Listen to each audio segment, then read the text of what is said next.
балаларны әлбәттә фән белән, татар теле белән, әдәбият белән кызыксындыру өчен дәрес кысалары белән генә укытучы шикләнеп торырга тиеш түгел дип уйлыйм мин. Балаларны татар теле һәм әдәбиятына кагылышлы төрле бәйгеләргә җәлеп итү дә аларны татар теле һәм әдәбияты белән кызыксындыруга китерә. Бер генә нәрсә борчый, хәзерге вакытта бәйгеләрнең күбесе түләүле.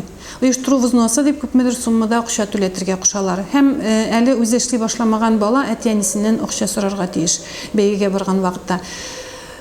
Бик матур балаларның иҗади эшләре була, сочинениелары була, хикәяләре, шигырьләре, һәм аларны бәйгеләргә җибәрә башлагач, апа түләүле булса, минем эшне җибәрмәгез диләр балалар.